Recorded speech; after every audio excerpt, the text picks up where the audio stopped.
smaller person, anything can happen. Anybody can be knocked out. Because remember, the chin don't lift weights.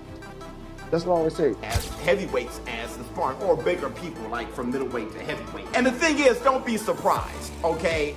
This is a photo. This is a photo of one of the bigger guys that he was sparring. Floyd Mayweather was left stunned after witnessing Gervonta Davis knock out a heavyweight during sparring for the Jake Paul fight. He said, "People still don't get it, boxing isn't about size. A bigger man can fall just as fast if the smaller fighter has speed, power, and perfect timing." Floyd explained that Tank proved once again how a skilled, compact fighter can destroy a much larger opponent. So, I don't put nothing past nobody. I could be knocked out. Hit me from the blind side. I mean, that's most time how fighters get knocked out, with the hook. You can't see a hook coming because it comes from the blind side. But as far as with boxing, I don't really need to beef with. I really don't need to beef with nobody in the sport of boxing. Even though it could be some people I really don't like. I don't need to beef with nobody. They ain't got what I got. They boxers. I'm a businessman. And then on the outside, most times a motherfucker got beef with me because they ain't got what I got.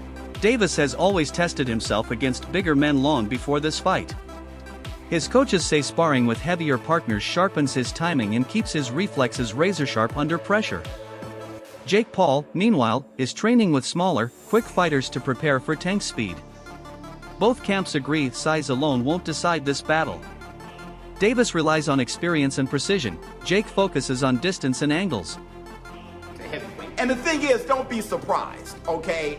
This is a photo. This is a photo of one of the bigger guys that he was sparring. But in the past, you know, like maybe a few years ago, he was fighting a guy in Mayweather's camp. He was a bigger guy. I think he was like a middleweight or something like that. He was whooping his ass. One time he was like on live whooping a bigger guy's ass. I mean, he's just beating bigger guys like middleweights and stuff. He's done that in sparring forever. Remember this story? I've brought it up a million times and I've showed this clip a million times, but on Ellie Set Back. This story of this guy saying how Gervonta Tank Davis knocked out this heavyweight. Tell me the story. What happened? Tank, what's the one boy name? No, don't say a name. I don't want to embarrass anyone. Oh, no, you're right. But tell people what happened. Man, I was about to spar. Before I was about to spar Tank, he was sparring this big boy. A heavyweight. Heavyweight boy. And Tank hit that nigga. He hit him so hard that he was on the top of the rope just like this. I'm like, I thought he died. Like, I ain't gonna lie to you. I thought he died. Hey, I've seen him knock out some heavyweights. He might knock all the ass out now. You knocked out a heavyweight? Yeah. How was that? Because I hit harder than Wilder. Now, granted, the heavyweight that Gervonta Tank Davis is whooping and sparring is not like, you know, all-time great heavyweights, all right? And it shouldn't be. But he's sparring the heavyweight, the level of heavyweight that, you know, more experienced than Jake Paul, right? But Jake Paul has beaten those heavyweights himself, all right? I'm thinking that is the caliber of heavyweight that Gervonta Tank Davis is sparring, but he's whooping their asses. And that's a good thing. Honestly, I feel with Jake Paul sparring Raymond Ford, to me, it looked like Raymond Ford got the best of him. It looked like Jake Paul was a little exhausted, and it looked like Raymond Ford wasn't. It looked like Jake Paul was a little disappointed in his performance, and Raymond Ford was trying to give him a pick-me-up. Like, you know, just kind of letting them know. No, like, you know, you do this and do that. It just looked like Raymond Ford was in a confident, secure place, more dominant place, the more alpha out the two in the ring, and that's Raymond Ford. That ain't Gervonta Davis. You know, I love Raymond Ford. I have him on my fighters list.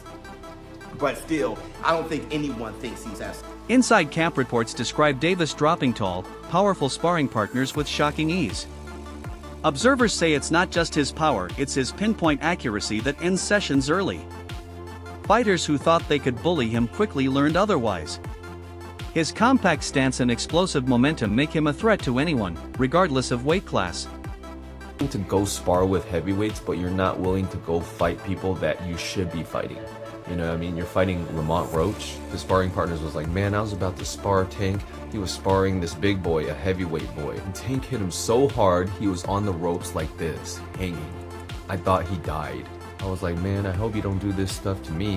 When Davis asked to confirm whether it was true, the WBA lightweight champion said, stuff be happening. Best not to get in there with me. That's it. This guy has all the skills in the world to knock out even heavyweights in sparring, and yet he won't fight Shakur Stevenson. He won't fight Teofimo Lopez. He won't fight He won't fight anyone that he needs to fight to become great. He's fighting Frank Martin and Lamont Roach. You know what I mean? It's just truly crazy. But hey, it's his career. If he wants to just make money, the easiest money that he can without fighting the hardest competition. Analysts warn against judging Tank by a single off night. Even when things don't go perfectly, his composure and problem-solving inside the ring show elite maturity. Jake Paul is brave but lacks that level of experience. For Davis, every tough round is a lesson. For Paul, it's unexplored territory. In boxing, knowledge in critical moments often decides who wins. The fact that there's actually credible names in the boxing industry saying that Jake Paul's gonna KO Tank Davis is wild. Look, I know Tank Davis's last performance against Lamont Roach was not that good. And in recent years, he's devalued his stock as a fighter by cherry picking, being extremely inactive, and just straight up fighting lazy sometimes. But let's not forget the offensive powerhouse that Tank Davis is. When he's on, he's one of the best knockout punchers in the sport today. He usually fights very economical the first few rounds, whether that's by strategy or that's just a habit he's had ever since he started boxing. But he starts out very slow in the first few rounds. But once he starts to let his hands go, and that snowball starts running downhill, there's almost nothing in the sport of boxing that can stop that. You need a guy who has elite defense to be able to stop an offensive assault like that. Only guys like Shakur Stevenson, Deron Ennis, and maybe Devin Haney have the ability to stop that. And then we have Jake Paul. Yes, he's 6'2". Yes, he's going to be 200 pounds in the ring. But as you can see with his fight with Tommy Fury, he has poor defense. Whenever he faces another boxer who actually knows what they're doing, once they let their hands go, Jake doesn't know what to do. He's not comfortable defending, whether that's moving his feet or moving his head or just having a tight high guard. He doesn't do it. He gets fatigued and starts dropping his hands, and that would be fine if he had good movement to make up for it, but he doesn't. He has some pretty decent offense, but he mainly throws punches and combinations for the first 4 or 5 rounds and then gets fatigued. He's not a true one-punch knockout artist, and he's not a very good strategic fighter either when it comes to winning decisions. So what's going to happen is Jake Paul's going to throw combinations for the first 4 or 5 rounds, and then right when he gets tired, Tank's going to come on strong and start unloading with the hardest punches that Jake Paul has ever been hit with. And he'll get stopped. It might not be a one-punch knockout, but Jake Paul will get stopped. Veteran Carl Froot voiced serious safety concerns over the fight size gap. He reminded fans that governing bodies usually prevent extreme mismatches for a reason. Froot respects the entertainment value but worries about real danger when strength differences get too wide. His message isn't criticism, it's caution. You can have a little fight, you can have a swing. Swings away, stands up straight, and he throws punches, but it's not professional boxing. Because when I watch him box, he does so much wrong. It's just everything's wrong. It's so bad. He's got leaky defence. He telegraphs his punches. Like you put him in with someone his own size. It was a professional. It's a mismatch, and you'll see that if he ends up fighting somebody. Tommy Fury, bless him. He's a pro boxer, but he's inexperienced. He's got no amateur pedigree. He's a raw novice, or maybe just above the raw novice. I was saying earlier, where would I put him in terms of levels? He'd do well to win a British title. He's at that sort of level, and then from British title to world level, it's like different worlds. It's like totally different.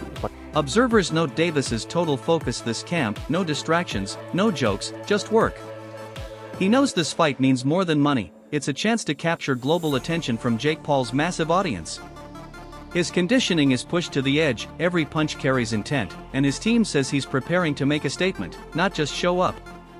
Tell you can just look at him and tell, like, no, this dude he's gonna get this money for sure, because there's so much money out there to be had. But Jake Paul better be not playing around, man. Not get cute, not play any games, don't hit him in the back of the head, don't rabbit punch him, don't do any of that stuff, man, because Mike Tyson, first of all, Mike Tyson, a lot of people think Mike Tyson was pulling punches on Jake Paul, and a lot of people think that Anderson Silva was pulling punches on him too. You're not gonna have a little Gervonta out there pulling punches on you, man, if you're out there playing games. So, I don't like the fight at all. However, as far as it being an entertaining situation, I almost guarantee you that that fight itself is going to be entertaining. That it's going to be something that you look at and you're going to say, man, everybody's going to watch it. Everybody's going to want to know what happens in it. But at the same time, it's kind of like what people think, you know, when you see a car crash. Like you're driving down the road and all of a sudden the traffic gets heavy and you're like, man, I'm going to be in traffic for a long time. And then you drive forward a little bit and then you see, oh man, this is some accident on the other side of the road and everybody just slowing down to watch. That's the type of entertainment that you can expect from this fight between Gervonta Davis and Jake Paul. There's going to be a lot of people watching it, but I gotta say, man, you really can't blame the guy on what he's doing. And there's a lot of criticism flying on Gervonta Davis. It's not Gervonta Davis's fault that boxing took this turn. This turn of these exhibition fights and people not caring about the belts and all. Teofimo Lopez called the event a smart business move, saying not every fight needs a title to matter. Sometimes the market demands entertainment, and both fighters are answering that call. As long as they deliver excitement, fans win and both men benefit. I really am, man. It's good for the sport in some way, you know? So a heavyweight versus a lightweight. Yeah. I got a fly hit me, yeah. A heavyweight versus a lightweight. How's this gonna work? Hey, they make it work. It's an exhibition for a reason. So, you know, they know what they're doing. And, you know, shout out to Netflix and shout out to both of them, honestly. Like I said, I think a lot of people in the boxing world are kind of upset. I could care less. I think they're going to go out there and make their money. It falls on the number 8 for a reason. They're going to make a lot of money. Have you got a prediction for that fight? My prediction? A show. A show. Well, clearly it's a show, but when you've got a lot of people underestimating Jake Paul once again, but when you've got a heavyweight boxer who knows how to throw punches and knows the basics against a lightweight, it's quite a difference. I mean, have you sparred heavyweights before? Yeah. Competitive sparring in the ring? Yeah, it's not the same. It's not the same, not at all. Definitely got to move. I've actually played around a few times, went through between their legs just to duck around. Yeah, because they're taller, you know. But I think for that competition, that fight, it reminds me a lot like The Big Show, and Floyd Mayweather when they fought in WrestleMania. Yeah. And will that end the same way? Possibly. Maybe some brass knuckles in there too. Can you see Jake Paul knocking out Gervonta Davis? It's boxing, man. And if it's a show like this, anything goes. The weight debate continues. Experts argue Jake Paul's size and strength could be dangerous if his punches land clean. But others say Davis's defense, timing, and ring IQ can neutralize those threats. They remind everyone boxing isn't about who's bigger, but who executes better. And in 31 professional contests, takes on the self-proclaimed problem child, Jake Paul, one of the most influential and marketable global personalities. Paul and Davis square off in Miami after doubts around the fight being sanctioned in Georgia triggered a change in venue. Neither fighter can weigh more than 195 pounds. The weight is perhaps the most surprising factor. Paul has boxed most of his career around 200 pounds, the cruiserweight limit, but did tip the scales at 227 pounds when he faced off against Iron Mike Tyson last year.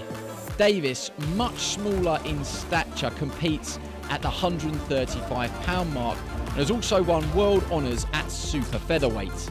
And despite some discussions about possibly dropping down to 10 ounces, the pair seem set to wear 12-ounce gloves.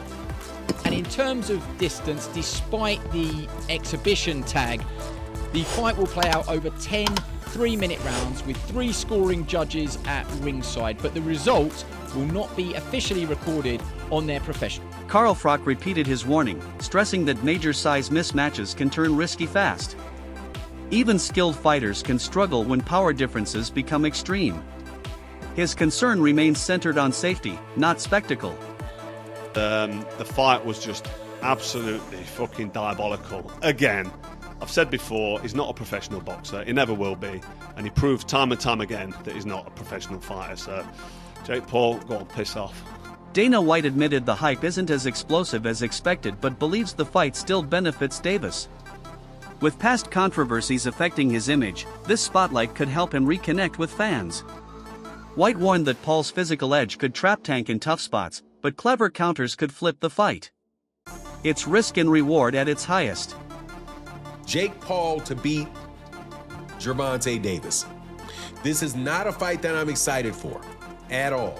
I would rather have Gervonta Davis fighting in a real boxing match against the likes of Lamont Roach, Shakur Stevenson, Keyshawn Davis, Emmanuel Navarrete, anybody that is in the 135-pound division and around. That's why I want to see Gervonta Davis fight. However, we live in a world where everybody is trying to do things as big as possible. And the biggest fights possible right now, unfortunately for the sport of boxing, is an exhibition fight between Jake Paul and Gervonta Davis. So, I do like it for this reason, though. I like it because it is allowing Gervonta Davis to have a fight that is going to be big and that the mainstream media is going to have to cover, the mainstream media outside the world of boxing. Gervonta Davis has been, without a doubt, blocked, having venues blocked, having fighters, having other promoters paying fighters away to go different directions from Gervonta Davis. So Gervonta Davis was in a bit of a hole. That's it for today's video.